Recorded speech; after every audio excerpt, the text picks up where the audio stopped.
Hello students, welcome to the class.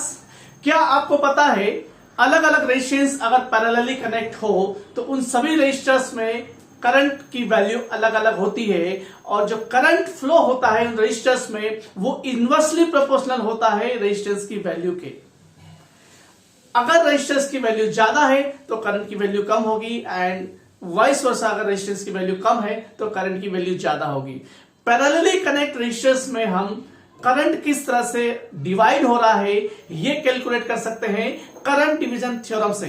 Yes my dear friends, current division theorem बहुत ही fundamental और important topic है।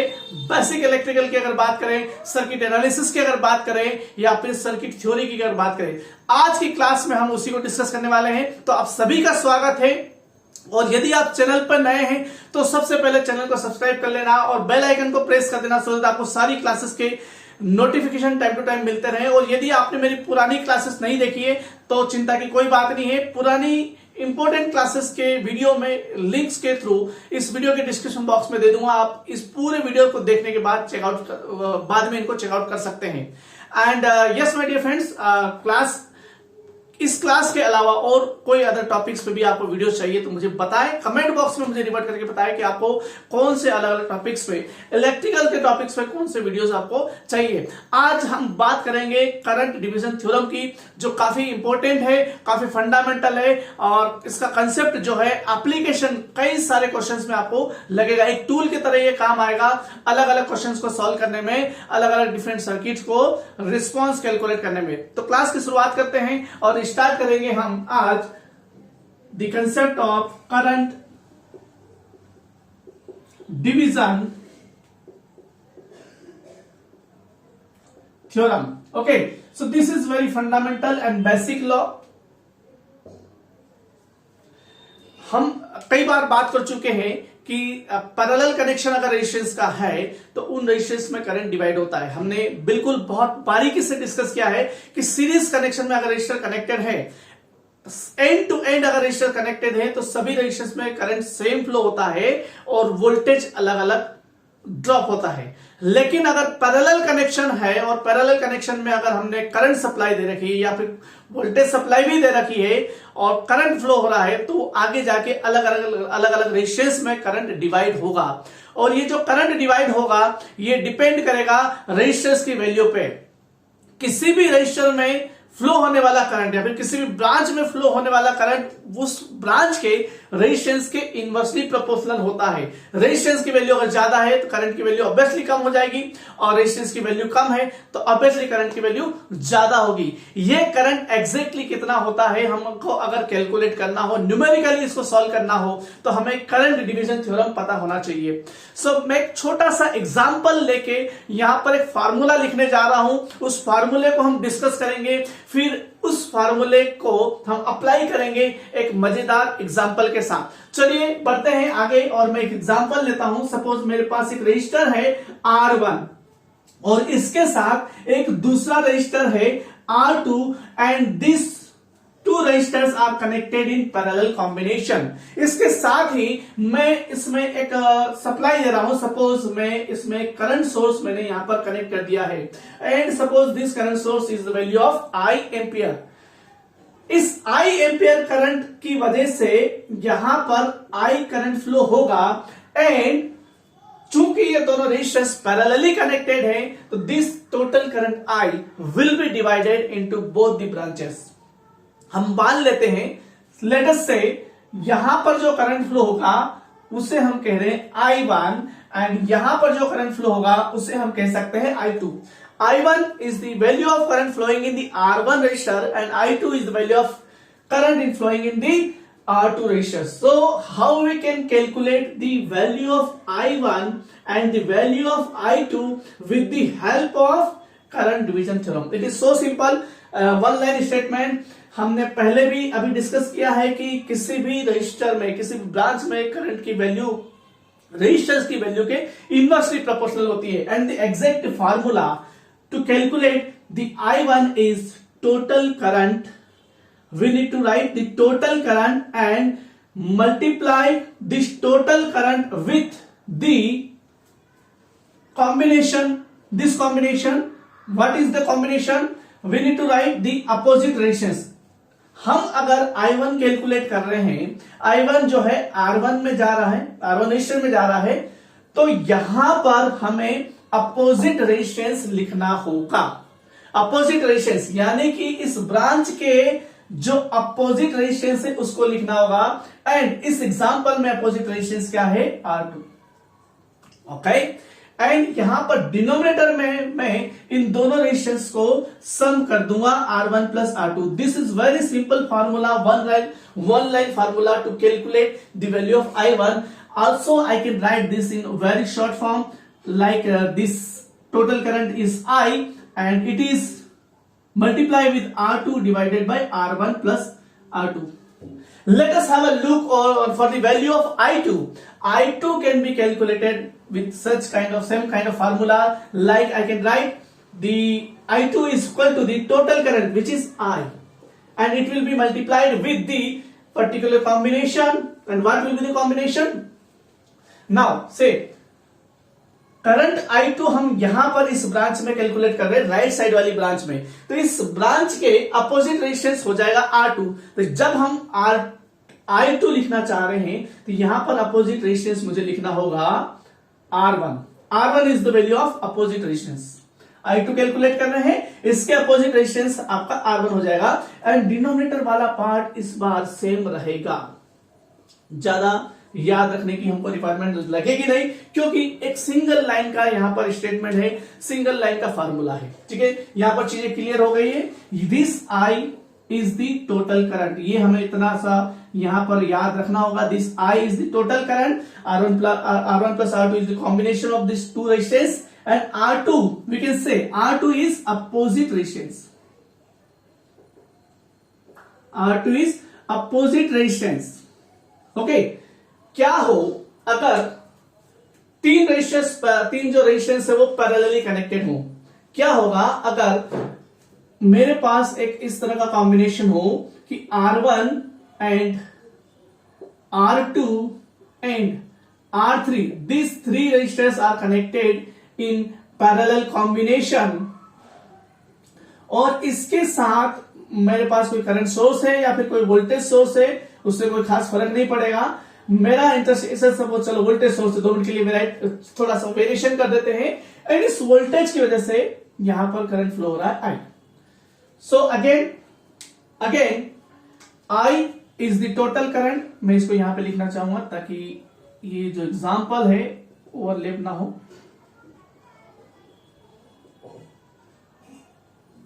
Okay, this is R2 which is opposite resistance, and alright, तो one by one हम वापस से चीजों की बात करेंगे। ये जो टोटल करंट I है ये 3 पार्ट में डिवाइड हो रहा है। मैंने माना कि R1 में फ्लो हो रहा है I1, हमने माना कि R2 में फ्लो हो रहा है I2, and the last one branch R3 having the current I3।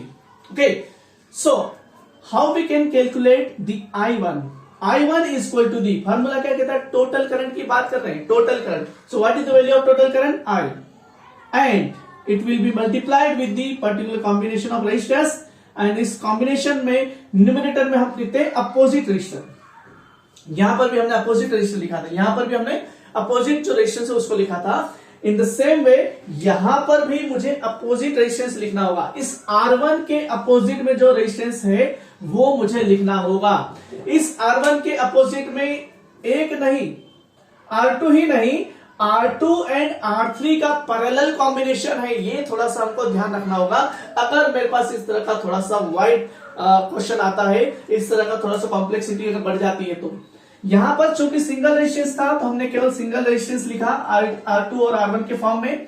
यहां पर एक पर्टिकुलर कॉम्बिनेशन है, इस कॉम्बिनेशन का सॉल्यूशन हमको लिखना होता है। R2 और R3 अगर पैरेलली कनेक्टेड है तो we will write R2 into R3 divided by R2 plus R3। Okay, so this is the combination, parallel combination. तो यहां पर मुझे लिखना होगा अपोजिट रेजिस्टेंस जो है ये लिखा जाएगा, यहां पर इतना चेंज हो जाएगा, R2 into R3 divided by R2 plus R3। Okay, and यहां पर मुझे लिखना है R1 plus, again this term will be repeated, R2 into R3 divided by R2 plus R3.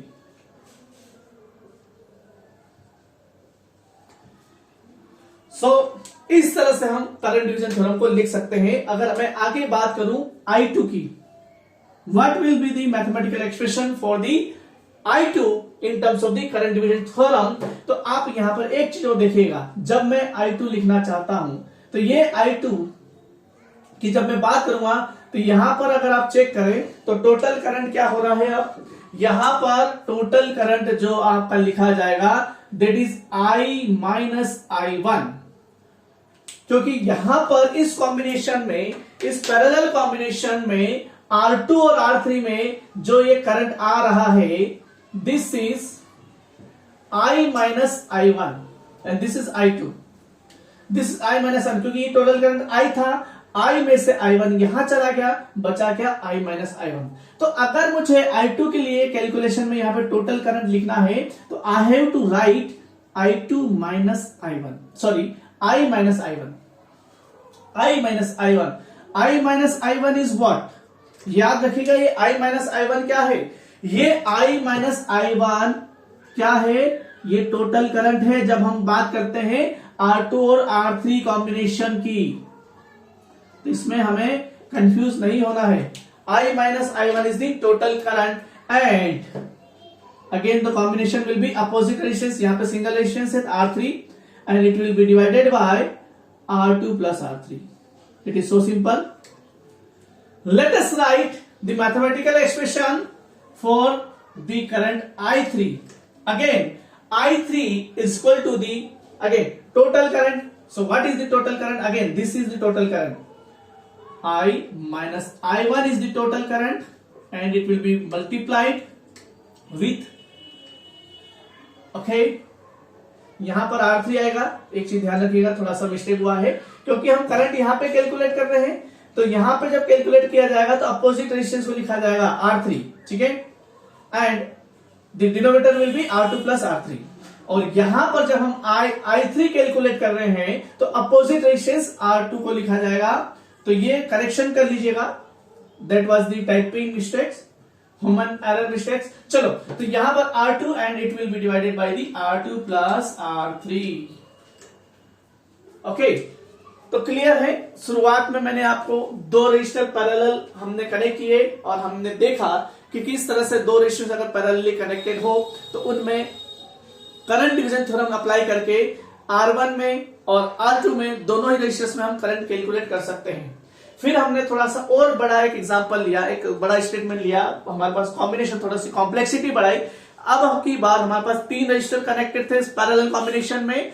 जब ये इस तरह का स्ट्रक्चर आ जाता है तो थोड़ी सी कॉम्प्लेक्सिटी बढ़ती है. हमने देखा कि किस तरह से हम I1 को लिख सकते हैं by applying the current division theorem and किस तरह से हम I2 को लिख सकते हैं by applying the current division theorem. यहां पर हमको ये याद रखना होगा कि जब हम टोटल करंट की बात कर रहे हैं तो टोटल करंट जो एक्चुअल में एंट्रिंग पॉइंट पर जो आ रहा है उस टोटल करंट की बात करेंगे. यहां पर टोटल करंट दो प्रकार के हो सकते हैं. Total current I is the for the all three branches, and जब यहां पर आ जाते हैं तो इस एंट्रिंग पॉइंट पे टोटल करंट हो जाएगा I माइनस I1. ये थोड़ा सा हमको याद रखना होता है. इस तरह के थ्योरम्स को हम अप्लाई कर सकते हैं. इस तरह के जो थ्योरम को क्वेश्चंस में हम अप्लाई कर सकते हैं. एक छोटा सा क्वेश्चन लेके देख लेते हैं. क्वेश्चंस लेंगे और उसको सॉल्व करके देखेंगे किस तरह से हम करंट डिवीजन थ्योरम अप्लाई करके अलग अलग न्यूमेरिकल को सॉल्व कर सकते हैं. Let us have a question. Okay, let us have a simple, very simple numerical question and we will solve it and we will understand it in very well manner how can apply the current division theorem when multiple resistors are connected in parallel combination.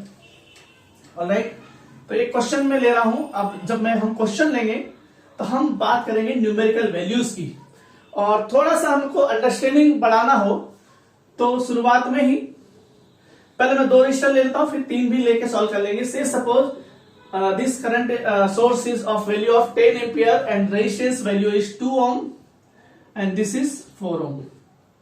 Okay, let us से the current flowing through 2 ohm resistance is I1 and the current flowing through the 4 ohm resistance is I2, and by applying the current division theorem I1 is equal to the total current, formula क्या है हमारा, total current into R2 divided by R1 plus R2. This is the formula. What is the value of total current? Total current is 10 ampere. Okay, what is the value of R2 which is 4 ohm, and what is the value of R1 which is 2, and R2 is 4 again. So we will have 10 into 4 by 6 which is 40 by 6, or we can say 20 by 3. So basically we will have I1 is equal to the 20 by 3. This is the current division theorem, and in the same manner we can calculate value of I2. I2, what is the formula for the current division theorem? I2 is equal to the total current I into R1 divided by R1 plus R2. So this I2 is equal to the total current 10 into 2 divided by, because the value of R1 is 2, divided by 2 plus 4, and I2 will be equal to the 20 divided by 6 which is equal to the 10/3. हम यह भी जानते हैं, ये तो हमने I1 और I2 calculate कर लिया, इसको हम क्रॉस चेक भी कर सकते हैं. हम बहुत अच्छे से क्लियर है हमें कि जो टोटल करंट I है which is equal to the I1 plus I2. So this 10 ampere is equal to the 20 by 3 plus 10 by 3 which is 30 by 3 which is equal to the 10. That means 10 equal to the 10. So इस तरह से इसको हमने cross check भी कर लिया कि किस तरह से दो रेजिस्टर्स आपके पैरेलल कनेक्टेड होंगे तो आप करंट डिवीजन थ्योरम को अप्लाई कर सकते हो. अब एक छोटा सा और एग्जांपल लेते हैं और हम कॉम्प्लेक्सिटी बढ़ाते हैं, और यहां पर मैं बात करूंगा, इसी को क्वेश्चन को मैं यहां लिखना चाहूंगा ताकि कंपैरिजन आपका अच्छे से हो जाएगा. मैं सर्किट डायग्राम अलग से बना रहा हूं, सेम क्वेश्चन को मैं रिपीट कर रहा हूं, बट चेंजेस थोड़ा सा ये हो जाएगा कि यहां पर मेरे पास जो ब्रांचेस रहेगी R1 is equal to the 2 ohm and R2 is equal to the 4 ohm, and एक और रेजिस्टेंस मैं ले रहा हूं R3 is equal to the 6 ohm, and we need to calculate I1, I2 and I3 with the help of current division theorem. Okay, so let us solve. Let us write the mathematical expression I1 for this. Okay, for this particular entry point the total current is 10 ampere. Okay, so total current 10 I, this is what, this is I, total current I into सामने वाला resistance. Again जो मैंने अभी यहां पर discuss किया था, सामने वाला रेजिस्टेंस यानी कि इन दोनों रेजिस्टेंस का पैरेलल कॉम्बिनेशन.